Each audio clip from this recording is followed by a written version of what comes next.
Good morning students, how are you all? I hope you all are good. So students, in today's video we are going to study preposition.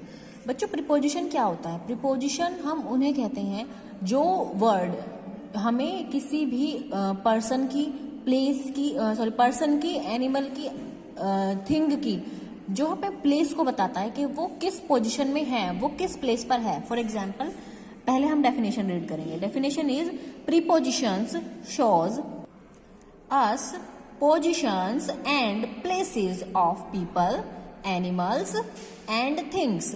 Preposition हमें क्या करते हैं? Preposition हमें people, person मतलब और animals या जानवर और थिंग्स जो कोई भी चीजें हैं उनकी पोजिशंस हमें जो है वो दिखाते हैं. ठीक है. फॉर एग्जाम्पल प्रीपोजिशन क्या होते हैं? जैसे कि इन, ऑन, अंडर. इन का मतलब जब सामान किसी बॉक्स में रखा होता है. ठीक है. जैसे कि हमें डस्टबिन में जो है वो गार्बेज तो थ्रो करना होता है तो हम क्या बोलते हैं? Throw garbage in dustbin. Dustbin में जो किसी सामान में किसी बॉक्स के अंदर जो सामान होता है उसके लिए हम यूज करते हैं वो हम प्रीपोजिशन इन यूज करते हैं. ठीक है. ऑन, ऑन जब कोई सामान ऊपर रखा होता है. For example pencil is on notebook. जो पेंसिल है वो मेरी नोटबुक के ऊपर है. ठीक है. Another example is just like I am sitting on a chair. मैं एक चेयर के ऊपर बैठी हूँ. ठीक है. मैं चेयर पर बैठी हूँ. ठीक है. I am sitting on a chair तो मैं चेयर पर बैठी हूँ. फिर नेक्स्ट आता है अंडर. अंडर मतलब नीचे. जब कोई सामान किसी चेयर के, टेबल के या किसी भी चीज के नीचे होता है. For example the cat is sitting under the table. जो बिल्ली है वो टेबल के नीचे बैठी है. तो नीचे के लिए क्या यूज करते हैं हम? अंडर. ये हमें पोजीशन ही तो बता रहे हैं कि जो कैट है या मेरी जो पोजीशन है या पेंसिल की जो पोजीशन है वो कहाँ पर है. ठीक है. फिर आता है बाय. बाय हम यूज करते हैं बराबर के लिए. जैसे कि अगर मैं किसी के साइड में बैठी हूं तो आई एम सिटिंग बाय हर. मैं किसी भी अगर मैं साइड में बैठती हूँ किसी के कोई भी साइड को तो हम उसे बाय बोलते हैं. ठीक है. फिर आता है आफ्टर. आफ्टर मतलब बाद. जब हम किसी के लिए जब हम ये यूज करते हैं कि वो किसी पर्सन के या प्लेस के या कोई भी चीज बाद में रखी है. Example of after is I will do my work after lunch. मतलब मैं अपना काम लंच के बाद करूंगी या करूंगा. तो इसमें आपको एक पोजीशन बताई ना कि वो बाद में करेंगे. फिर देखो फ्रंट. फ्रंट होता है सामने. जैसे कि अब जो ये नोटबुक है वो मेरे सामने रखी है ना. The notebook is in front of me. ये नोटबुक जो है मेरे सामने है. फ्रंट का मतलब होता है सामने. फिर बिटवीन. बिटवीन का मतलब होता है बीच में. आफ्टर, बिटवीन, बिफोर तो आप जानते हैं क्योंकि आप मैथ्स में भी यूज करते हैं. बिटवीन का मतलब होता है बीच में. जब दो चीजें होती हैं और उनके बीच में कोई और चीज आ जाती है तो उसके लिए हम यूज करते हैं बिटवीन. फिर बिफोर. बिफोर मतलब पहले. जैसे कि मुझसे पहले कोई है. ठीक है. या फिर मैं किसी से पहले हूं तो उसके लिए बिफोर यूज करते हैं. बिसाइड का मतलब होता है साइड में. जैसे कि मेरे लेफ्ट साइड या मेरे राइट साइड कोई खड़ा है या इस नोटबुक के साइड में कोई दूसरी नोटबुक रखी है या फिर इस नोटबुक के साइड में ये पेन रखा हुआ है. ठीक है. तो एट का मतलब भी पर होता है और इसका मतलब भी पर होता है. लेकिन ये ऑन वाला जो पर होता है ये ऊपर के लिए यूज किया जाता है और ये एट वाला जो पर होता है ये किसी पोजीशन के लिए यूज किया जाता है. जैसे कि at my home, at my friend home, मेरे दोस्त के घर पर. ऐसे मेरे घर पर ये घर की सिचुएशन के लिए यूज किया जाता है और ये सामान के ऊपर रखने की सिचुएशन के लिए यूज किया जाता है. बिहाइंड का मतलब होता है पीछे. For example the cat is sitting behind the tree. बिल्ली जो है पेड़ के पीछे बैठी है. ठीक है. तो हम यहाँ पे क्या यूज करेंगे? बिहाइंड. ठीक है बच्चों. तो प्रीपोजिशंस क्या होती है? प्रीपोजिशंस होती हैं जो हमें पीपल, एनिमल और थिंग की पोजिशंस को या प्लेसेस को शो करती हैं, बताती हैं. उन्हें हम प्रीपोजिशन कहते हैं. अभी हम एक स्टोरी रीड करेंगे उससे आपको क्लियर हो जाएगा. ठीक है. जैसे कि स्टूडेंट्स यहाँ पर एक स्टोरी दी हुई है. आप पहले इसे देखिए. ये पूरा आप जो इसमें पिक्चर दी हुई है आप इसको नोटिस कीजिए पहले ध्यान से कि टीवी कहाँ रखा हुआ है, ये तीनों लोग कहाँ बैठे हुए हैं. ठीक है. कर्टेन्स कहाँ पर हैं. ठीक है. सोफा कहाँ रखा हुआ है. ये सब देखिए फिर आपको इस स्टोरी में समझ. Rakesh, Samita and Param are in the living room. Rakesh कौन है? ये। समीता कौन है? ये। और परम कौन है? ये बेबी, ये बच्चा जो है। तो राकेश, समीता और परम जो है वो लिविंग रूम में बैठे हैं। अब ये लिविंग रूम के अंदर बैठे हैं, तो इसलिए हमने क्या यूज किया है? यहाँ पे इन यूज किया है। उसके बाद दे आर वॉचिंग टेलीविजन, वे टीवी देख रहे हैं। All of them are sitting on a sofa, वे सभी एक सोफा पर बैठे हैं। अच्छा, अब ये सोफे के ऊपर बैठे हैं ना, तो इसलिए क्या यूज किया है? ऑन। क्या यूज किया है हमने? On. The television is put on a television trolley, जो टेलीविजन है वो एक टेलीविजन ट्रॉली के ऊपर रखा हुआ है, या फिर टेलीविजन ट्रॉली के ऊपर, मतलब टेलीविजन ट्रॉली पर रखा हुआ है।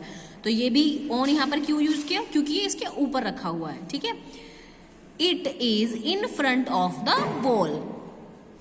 अब इट किसके लिए यूज किया गया है? टीवी के लिए। और टीवी कहाँ पर है?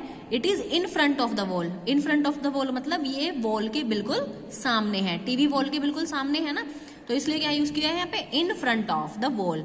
टीवी बिल्कुल वॉल के सामने है।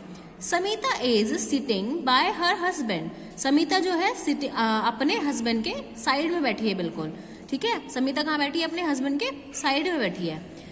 There is a DVD player under the television set on a shelf. यहाँ पर एक डीवीडी प्लेयर भी है। कहाँ पर है? टेलीविजन जो शेल्फ है। अच्छा स्टूडेंट्स, इसमें आपको दो चीजें दिखाई गई हैं, अंडर और ऑन। ठीक है, अब इसकी आप पोजीशन देखेंगे। ये डीवीडी प्लेयर यहाँ पर है। ठीक है, ये ऑन, अंडर कहाँ पर है? टीवी के नीचे। कहाँ पर है? ये टीवी के नीचे।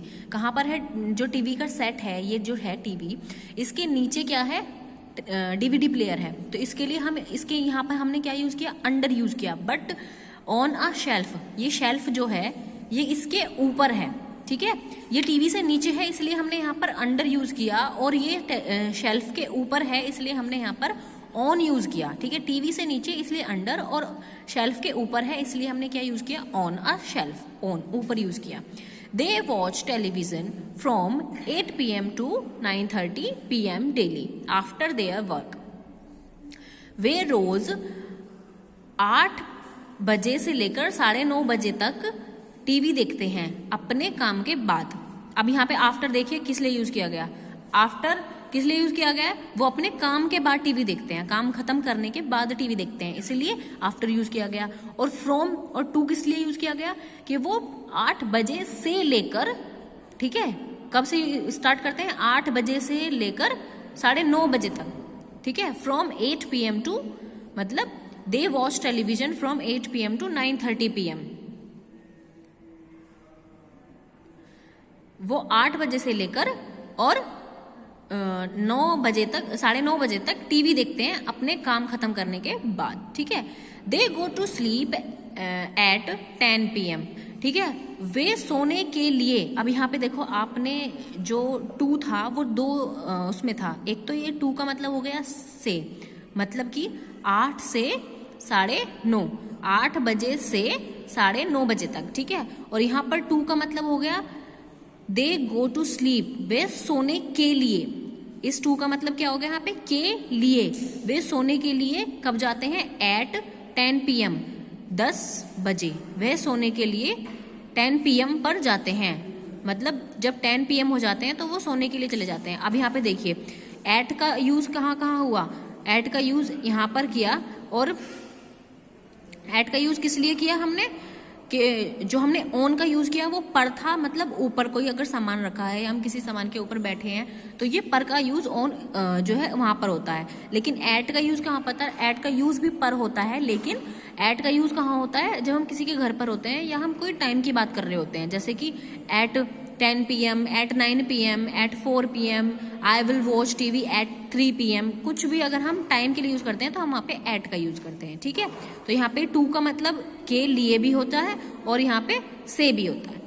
अब देखिए इन द अबाउ पैसेज, इस पूरे पैसेज में आपने क्या क्या सीखा? The words in, on, in front of, by, under, from, to, after and at are used to describe the position of different things with respect to one another. आपने ये सारी स्टोरी रीड करी, इसमें आपने देखा कि इसमें जो ये प्रीपोजिशंस का जो यूज किया गया है, इन वर्ड्स का जो यूज किया गया है, वो एक दूसरे की पोजीशन को डिस्क्राइब करने के लिए यूज किया गया है, ठीक है।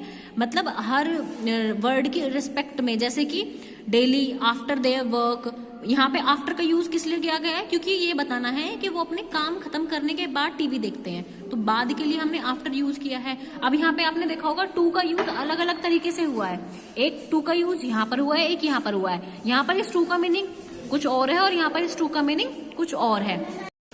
ओके स्टूडेंट्स, तो अभी मैं आपको एक पिक भेजूंगी, जिसमें पिक्चर भेजूंगी जिसमें इसकी एक्सरसाइज होगी और ऊपर हेल्पिंग वर्ब भी है उसमें, वो आपको करनी है। यहाँ पर देखिए ये वर्क है आपका, इसमें आपको ये प्रीपोजिशन की डेफिनेशन भी लिखनी है, फिर ये फॉर एग्जाम्पल भी लिखने हैं।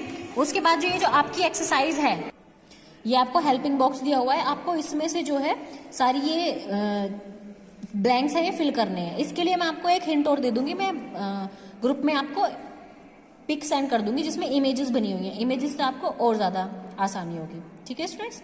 So this is your today's homework. आपको प्रीपोजिशन की डेफिनेशन लिखनी है, एग्जाम्पल्स लिखने हैं और उसके बाद आपको ये एक्सरसाइज करनी है। Okay, thank you and have a nice day.